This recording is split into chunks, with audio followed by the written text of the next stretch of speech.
We're 4 games into the regular season. I can't think of a better time to do our preseason predictions. It's the Twinkie Town Tavern.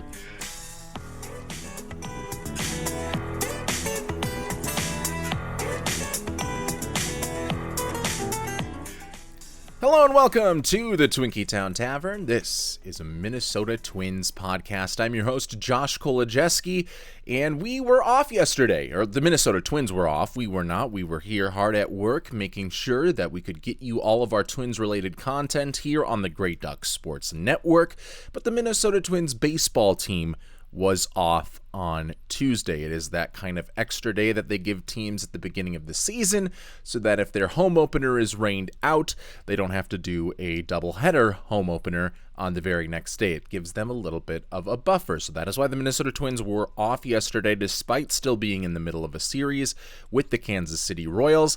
The good news is that right now, the Minnesota Twins have moved from a tie in the basement of the AL Central to 4th place alone in the AL Central as the Chicago White Sox lose yesterday to the Miami Marlins 9-2. That means the White Sox are 1-4, the Twins are 1-3. They are not in the Central cellar. Knock on wood. Hopefully that continues when they take on the Kansas City Royals later on this Wednesday evening. Since we're off, and since the Twins are off, I thought that it would be a good time, as I said at the top of the show, to kind of go through some of the preseason predictions that I had for the Minnesota Twins. A little bit late, obviously, 4 games into this season, but I did not have time to get a preseason show in before kicking off this whole Great Ducks Sports Network and the Minnesota Twins side of it. But I did, however, have the prep from what a preseason show would have looked like, and got to find a way to put it to use somehow, so it's a perfect time to do that. And a lot of these predictions that I have are still relevant because, again, it's 4 games into the season, but it's 4 games into a 162-game season. So we will go through it, and I like to call it the perfect game predictions, and that is because there are 27 predictions, just like there are 27 outs in your standard 9-inning Major League Baseball game. And we're going to try to go to perfection. And we're not going to get to perfection, without a doubt, unless some really good things happen for the Minnesota Twins this season.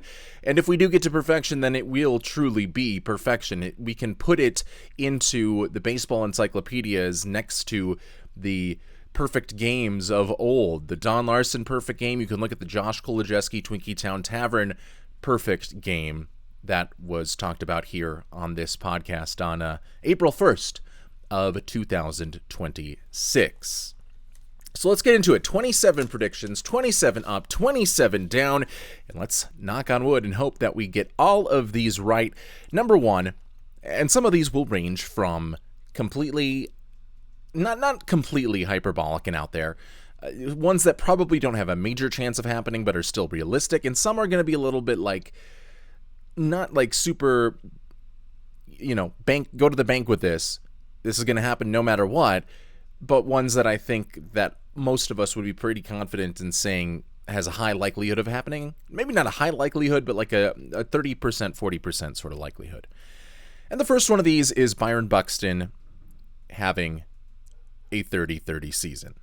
And the Minnesota Twins have obviously had Byron Buxton since 2015 now was the first time that he took plate appearances at the major league level. None of those seasons, despite being a prospect that was highly lauded for his speed, none of those seasons has he been able to get to 30 stolen bases and 30 home runs. And last year he was pretty close. He got to 30 home runs for the first time, and he didn't get caught stealing, but it was still in the 20s, and Byron Buxton, I think, has a chance this year, as long as he stays healthy, to get his first 30-30 season. That is prediction number 1.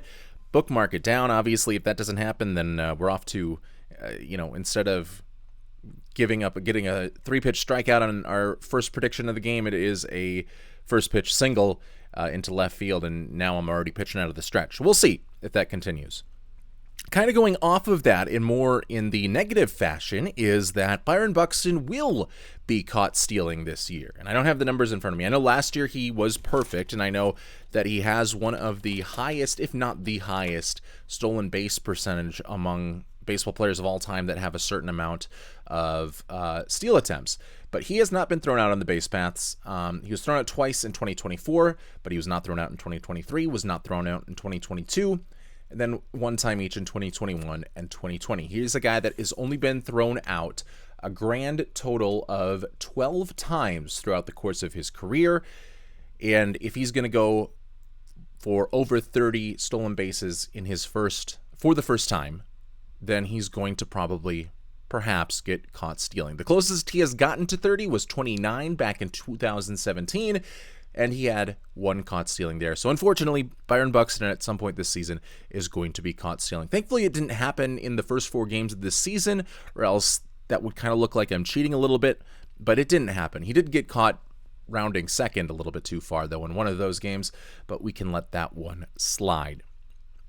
Next up, and so far this one doesn't look too great because this player has not played, and he's going to need some playing time in order to reach this mark that I have for him, and that is James Outman reaching 2 wins above replacement Fangraphs for the season. We're going to go FWAR as our official statistic, but James Outman, I think, is going to perhaps not return to form that he was in 2023, but still have a solid chance to bounce back from the kind of dismal player that he was in both 2024 and 2025. I think we kind of see like a Michael Taylor sort of season, Michael Taylor 2023 season for James Outman, who has some good defense, obviously not as good of a defender as Michael Taylor, and Michael Taylor was the starting center fielder that year and wasn't just like this fourth outfielder sort of guy because Byron Buxton was a designated hitter all season, yada, yada, yada. But I still think that James Outman will be a 2-WAR player and will be a welcome surprise for Minnesota Twins fans this year. He's also a guy that is harder to get off of the roster unless you're completely going to get him off of the roster because he has no options left right now, so you'd have to get him through waivers in order to get him down to St. Paul, and he would have to be playing very, very poorly in order for that to happen, and right now he's not playing hardly at all.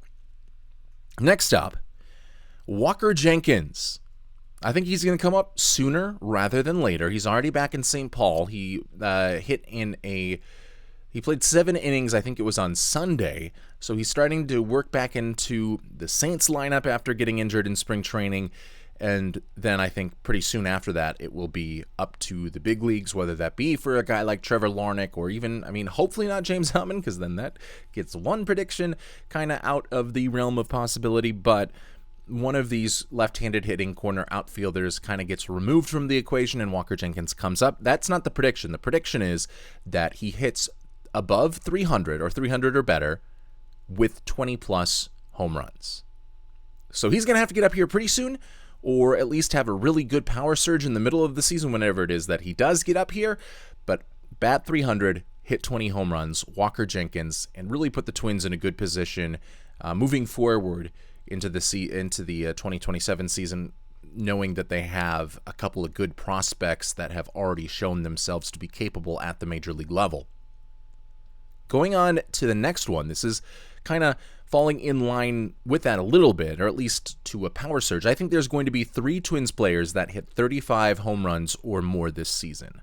I'm not going to specify which ones for the sake of the prediction, but I will tell you the ones that I would have in mind. It would be Matt Wallner, it would be Byron Buxton, it would be Royce Lewis for these. And I think Royce Lewis has shown just the pure strength, even though he is still swinging and missing a lot and still making some so-so contact at times. His bat swing speed is up there right now among Twins hitters, and he already has 2 home runs. He's leading the team with home runs. He's on pace for 81. But we saw one of those home runs was one that he had to go out, reach for, and then muscle over the fence. He was able to do that in that series finale against Baltimore on Sunday. I think that 3 Minnesota Twins players hit 35 home runs. For the sake of the prediction, it does not have to be those 3 specific players, just 3 Minnesota Twins players with 35-plus home runs. And we're kind of getting into see why this is not just like these gimme predictions. These are some that are probably not within the overarching realm of possibility, are probably at the very thinnest margins of possibility, but still technically having some sort of realism, which is why I said, if this is a perfect game, it should be up there with Don Larson's 1956 perfect game. All right, going on to prediction number 6 is that, and I guess these kind of go hand in hand, the Twins finish top 3 in Major League Baseball in total team home runs. And obviously when you have 3 guys hitting 35 plus and perhaps Walker Jenkins also hitting 20 home runs within the span of my predictions, that's not a hard thing to imagine. It's not a hard logical leap to go forward, but it does have this kind of parlay having to hit in order for them to be top 3 in Major League Baseball in home runs. I think it is a return to the Bomba Squad days of old where they are just slugging the ball out of the ballpark. And I mean, that really might be their best chance of scoring runs at all this season, but I think they will be top 3 in the Major League Baseball for home runs. And for some more individual statistics, we go on to prediction number 7. 5 players steal 20-plus bases. And all of these were made before the season started.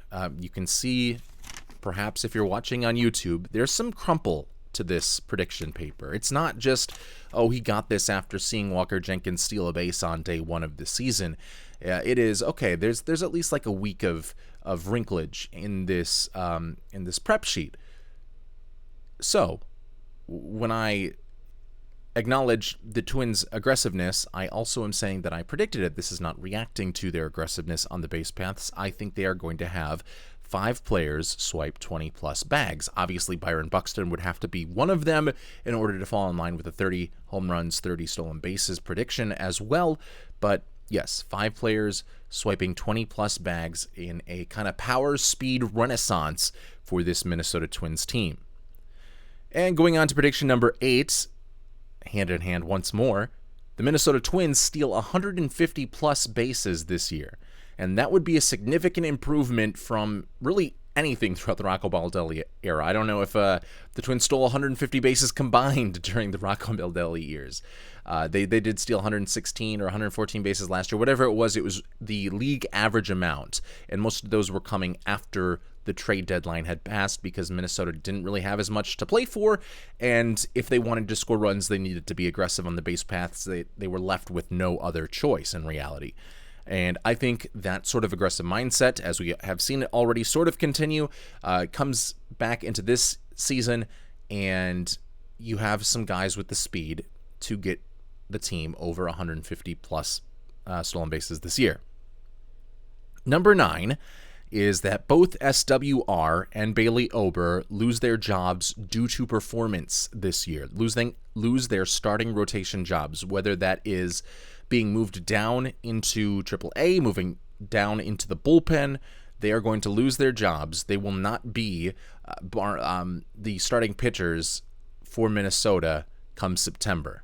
They will lose their job, not because of a trade, not because of injury, but because of performance. And both of those players have to lose their job in order for this prediction to hit. Number 10, we've kind of transitioned from hitting now into individual pitching, and this one is a guy that I have a lot of faith, trust, and belief in, and that is Kendry Rojas, who was injured. I think March 26th or March 27th is when he was starting to revamp his way back up from injury, but the spring training start we saw from him was electric. He is a lefty with a really good changeup, shades of Johan Santana. If he can ever reach that sort of mark, then he's going to be a big-time piece for the future of this Twins starting rotation. He was acquired in the trade that also sent Alan Rodin over to Minnesota with the Toronto Blue Jays, with Louis Varland and Ty France going over to Toronto. And I think the prediction here doesn't necessarily have to do with performance, but that he has 15 starts for Minnesota. Again, the performance part, I guess I did tail it in at the end here, that he has a 3.5 ERA or better this season while also starting in 15 games. So kind of logically, some of these predictions follow after one another when you have SWR and Ober within these predictions losing their jobs due to performance. Another starting pitcher has to step up, and that would be Kendry Rojas. And then the other one would be attached to this next prediction, and that is number 11, Mitch Keller becomes a Minnesota Twin at some point this season.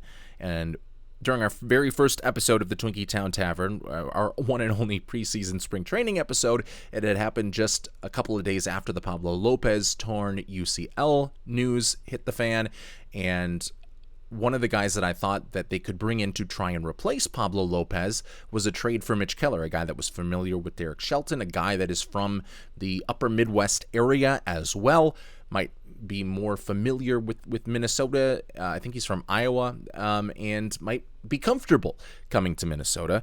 And it's a Pirates starting rotation that is bringing in an influx of a lot of talent. I think at some point Mitch Keller is traded away or straight up waived, and he can come in and be a solid 32 starts a year guy. I mean, he obviously wouldn't get 32 starts this season for Minnesota unless it happened very, very quickly, but I think this is a guy, Mitch Keller, that will be with Minnesota at some point this season, and that will lead us into prediction number 12, and that is that 3 separate Minnesota Twins players will throw shutouts, complete game 9-inning shutouts during this 2026 season. And you turn the clock back 20 years and go to 22 years, 2004, there was a time when the Twins threw back-to-back-to-back shutouts. And so with that in mind, it doesn't seem like too bold of a prediction, but shutouts these days, fast forward a quarter century later, become rarer and rarer and rarer, even more so than they were back in the early 2000s when they were starting to kind of begin to fade out of not popularity, but just the amount of times that they would happen. I think there will be 3 players that not only throw complete games, but throw complete game shutouts. That's not one player throwing 3. That is 3 separate players throwing at least 1. Then on to number 13, the Twins have the best starting pitcher ERA in the AL Central. And this one's more bold because obviously the Detroit Tigers would be also in the running for that, with Tariq Skubal and with Framber Valdez, and whatever is left of Justin Verlander. But I think Minnesota has the stuff, has the players to pull this off, and that is starting pitcher ERA only. They will finish at the top of the AL Central and kind of shock everybody by edging the Tigers out for that. That's not the bullpen ERA, just ERA among starters, and I guess if there's any openers, they would have to count as starting pitchers as well. On to prediction number 14. We're about halfway through. We are 13 outs into this perfect game. I think that's 4 1/3 innings pitched. Folks are not talking to me in the dugout right now. I've got this glazed look on, and I'm staring straight ahead intensely as my team is, well, I guess if it's 4 1/3, I'm still out there on the mound, but I'm staring into the glove of my catcher, Ryan Jeffers. I'm taking the sign, I'm shaking it off as I go into my 14th batter and 14th prediction, and that is that the Twins will have a bottom 5 bullpen ERA in Major League Baseball. And I think that is probably the most slam dunk one out of all 27 of my predictions. I don't think that many of us have faith in the Minnesota Twins bullpen, and certainly through the first 4 games, it has not shown itself to rid ourselves of that, showed the performance and the results that would rid us temporarily of those preseason expectations. So I think that it is not only a bad bullpen, but a bottom 5 bullpen in all of baseball in terms of earned run average, at least. Number 15 is that Zebby Matthews will lead the team in saves. If we are going to have any sort of competency as a bullpen, we need a closer with some good stuff. We need a reliever with some good stuff. Taylor Rogers' numbers have been good. His stuff is not where it once was. Justin Topa, stuff is not there. Anthony Bonda has stuff. Cole Sands a little bit too, but Zebby Matthews, if you put his pitch repertoire into the bullpen and he becomes your closing pitcher, I think that gives you some confidence in these later game situations. So I'm going to say that Zebby Matthews becomes the closer whenever it is that he comes back up from St. Paul, and he leads Minnesota in saves this year. And I mean, right now they're going closer by committee, so that could be 8 saves for all we know. I'm not specifying a number on it, but Zebby Matthews by the end of the season will be at the top of that Twins leaderboard. Number 16 is that 4 opening day hitters will be off of the roster by the end of May.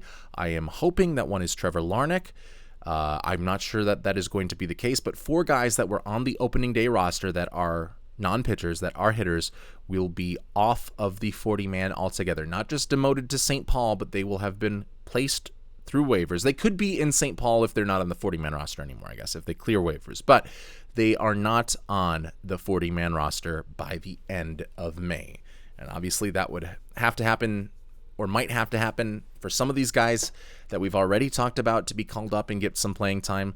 But that is one of them. 4 of the, 13 hitters, about a third of Minnesota's current hitters that are on the roster, because all of the guys that were there on opening day are still with the team. Nobody's been called up. Nobody's been placed on the injured list, as at least at the time that we are recording this. So 4 of those guys, if I had to guess right now, it'd probably be Tristan Gray, Trevor Larnach, and maybe that is just me kind of being hopeful rather than realistic because they gave him arbitration. I thought the perfect time to get rid of Trevor Larnach would have been this offseason, but they did not do that. I would have said Austin Martin, but he's gotten off to a good enough start and has shown me that he can take some good at-bats, so maybe it's like Brooks Lee, but you got to get rid of some of these outfielders if you want to stop the logjam and let Walker Jenkins and Emma Rodriguez and Gabriel Gonzalez all come up and be contributors to the team this season. Man, I won't specify because I didn't specify in the prediction, but if there are any players that you think will be off the team by the end of May, then go ahead and drop them in the comments below, whether you're here on YouTube or you're listening to us on one of your favorite podcast apps. We are 16 through, and we have now 11 left. And number 17 is that it's kind of rough right now. This is the one that, based on the start of the season, could have looked really good and looked like I was just, lying to you all and saying that I made it before the season when maybe I actually did it after the first 4 games of the season and did it this afternoon on some scratch paper. But I think this will prove that is not the case. If I'm truly trying to go for 27 perfect bold predictions, that is that the Twins will have 20 wins by the end of the month of April. They have 1 at the end of March. 1-3. They need 19, and they need to have a good April. I think they get off to a hot start. I thought they would get off to a hot start. Hasn't happened yet, but maybe that'll change when they get back to action against Kansas City tonight. But the prediction, again, is that the Twins will have 20 wins by the end of April.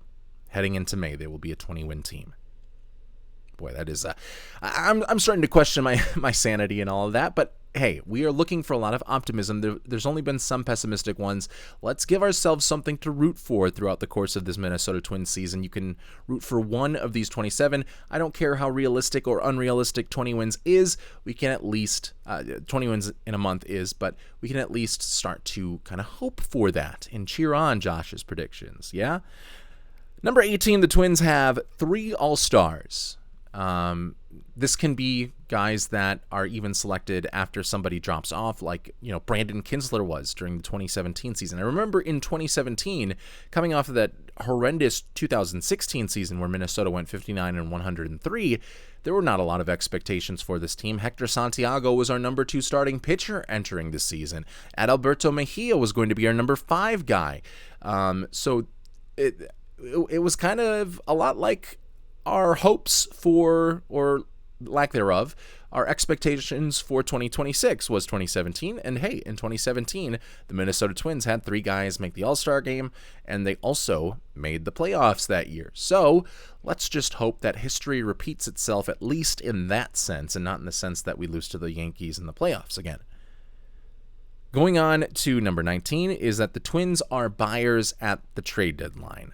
And I mean more buyers than what they did in 2024 and going for Trevor Richards. They get a couple of solid guys. They're not just getting guys at the back end, or the front end rather, I guess, of a team's bullpen. They're long relievers. They're getting at least 2 or 3. This is a pretty subjective one that by the time we get to the trade deadline, we can check off and we can debate about whether that prediction came true. But right now, we'll just leave it as Twins are buyers, not sellers, and not stagnant at the 2026 trade deadline, which would mean they are at the very least, in position to be competitive for the playoffs down the final 2 months of the season. So that obviously helps getting off to the hot start in April with those 20 wins that we are hoping for.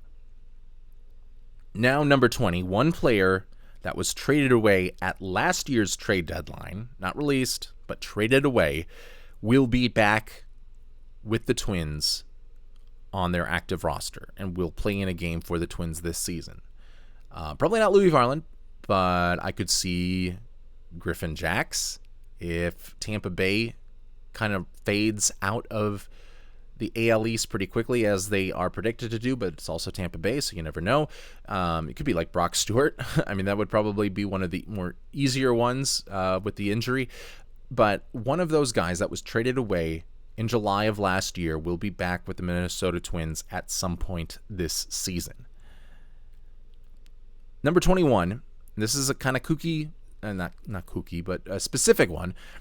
3 winning months for Minnesota, including March and April, as one total month. They'll have exactly 3 winning months and exactly 3 losing months. 3 good months, 3 bad months, and it's going to be a roller coaster type of season that kind of balances itself out.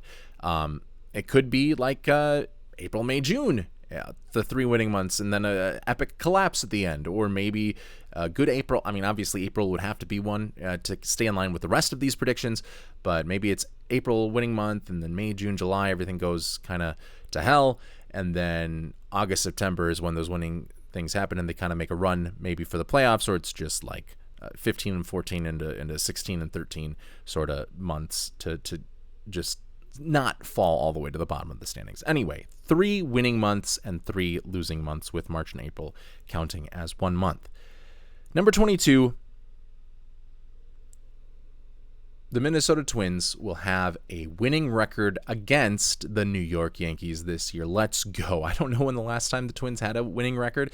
If somehow the Twins make the postseason and play the New York Yankees, those games will not count within this metric. But in the regular season, the Minnesota Twins will not have a 500 record, not a losing record, a winning record against the New York Yankees. We'll go through these last 5 quickly. Number 23, Walker Jenkins, Emmanuel Rodriguez, and Kendry Rojas all get Rookie of the Year votes for Minnesota in the postseason awards. They don't have to win Rookie of the Year. They don't even have to be number 1, 2, 3, or 2, 3, 4. They need to get at least 1 vote each. Whether it's a 5th place vote or whatever, they need to have each of them garnered at least 1 vote. Number 24 is that Derek Shelton will become the Manager of the Year, which would kind of keep alive a long streak of Twins managers that have been Manager of the Year at some point. Rocco Baldelli was a Manager of the Year. Paul Molitor was a Manager of the Year. They also had Ron Gardenhire one time win Manager of the Year when he probably could have won it just a ton with all of the teams that he somehow took to the playoffs. Tom Kelly, I don't know, but I'm sure he was. But it goes back a long way. Derek Shelton will be the Manager of the Year in his first season, and that is because, prediction number 25, the Minnesota Twins will win 85 games this year. And prediction number 26, the Twins will finish in 2nd place in the AL Central. And prediction number 27, the Minnesota Twins will win a wild card series. So that means they're in the playoffs in this prediction. And not only are they in the playoffs, but they are winning a wild card series just like they did in 2023. And then probably, I don't have any predictions further than that, but probably going to be escorted out past that point. Let's get the optimism going. They're going to win a wild card series, and we're going to have some hope heading into the 2027 season until the MLB locks everybody out. And then we have to start all over again. But obviously, within all of these predictions, it encompasses the big superstar players that we already have on the team, with Byron Buxton, maybe Luke Keeschel having big seasons, and then also getting some key contributions from the young players that we have been waiting to see for quite some time. that would need to happen in order for Minnesota to get to the 85 wins and in order for them to win a wild card series. Those are the 27 predictions. I might be out of my mind. You can let me know in the comments below. Let's quick talk about today's game. It will be Noah Cameron starting for the Kansas City Royals, and I hate to be the one to tell you this, but he is a left-handed starting pitcher, so if history over these first 4 games of the season tells us anything, it is that the Minnesota Twins will score just 1 run, because that is all that they have gotten against the first 2 left-handed pitchers that they have hit against this season.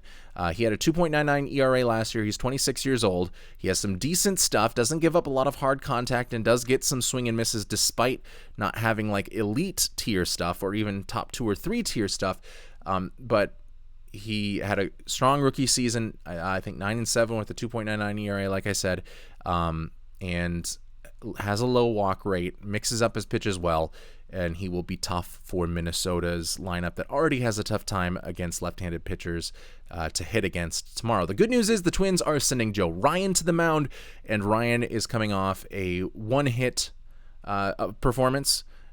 He gave up just 1 hit in 5 1/3 innings through 85 pitches, got some good strikeouts, didn't give up any runs, and got the no decision in that loss on opening day to the Baltimore Orioles. Joe Ryan will take the mound. The thing we mentioned from that game that we really liked here on the Twinkie Town Tavern was that curveball and just its movement profile and its spin rate and everything that goes into that, into the Stuff Plus metric that both like Fangraphs and MLB Pitch Profile use.